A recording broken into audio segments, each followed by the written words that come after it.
श्रीराम जय जय राम. सुख स्वतःवरच अवलंबून आहे. सुखाचा उगम आपल्यातच आहे. ते जगाकडून मिळत नसते. मनुष्य जगाकडून सुख मिळविण्याचा प्रयत्न करतो, पण ते त्याला मिळत नाही. याचे कारण असे की सुख बाहेरून मिळवायचे नसून स्वतःकडून मिळवायचे असते. आपण आहोत तिथपर्यंत जग आहे, अशा अर्थाची म्हण आहे. जगाचे अस्तित्व आपल्या अस्तित्वावर अवलंबून असते. समजा आपल्या घरात विजेचे दिवे आहेत. ते बटन दाबल्याबरोबर लागतात. पण जर का त्या विजेच्या उगमाच्याच ठिकाणी बिघाड झाला तर घरातले बटन दाबून दिवे लागणार नाहीत.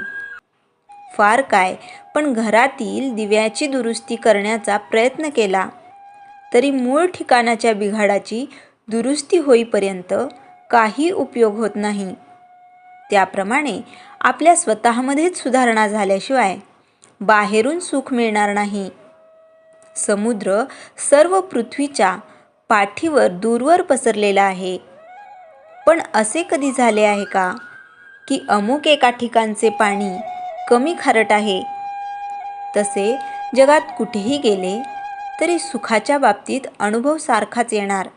म्हणजे सुख जगावर अवलंबून नसून स्वतःवरच आहे. त्याला उपाय म्हणजे स्वतःचीच सुधारणा करणे हा आहे. आता ही सुधारणा कशी करायची? ईश्वराने मनुष्याला बरे वाईट जाणण्याची बुद्धी दिलेली आहे. ती इतर प्राण्यांना नाही.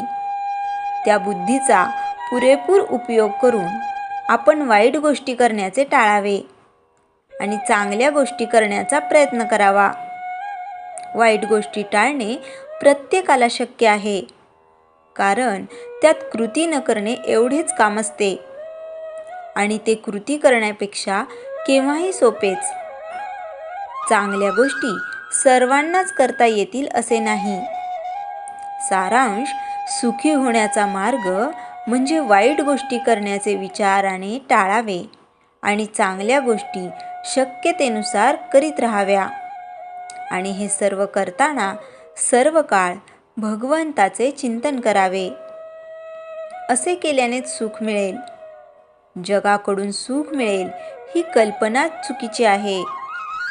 तुझे आहे तुझ पाशी, परी जागा चुकलाशी.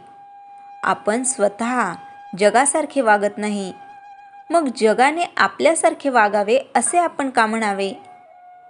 गीतेमध्ये भगवान सांगतात की मन हे मीच आहे. भगवंता वाचून मनाची तयारी होणार नाही, म्हणून आपण भगवंताला घट्ट धरावे आणि मग समाधानात राहावे.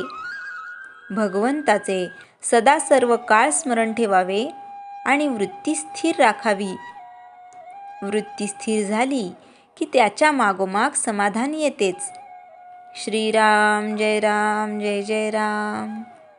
चैतन्यवाणी, आपल्याला हव्या त्या गोष्टी देण्यामध्ये भगवंताची खरी कृपा नसून असेल त्या परिस्थितीमध्ये आपले समाधान टिकणे ही त्याची खरी कृपा होय. श्रीराम जय जय राम. जयाच्या जनी जन्मनामार्थ झाला, जयाने सदा वासनामात केला. जयाच्या मुखी सर्वदा नाम कीर्ती, नमस्कार त्या ब्रह्मचैतन्यमूर्ती. श्रीराम जय राम.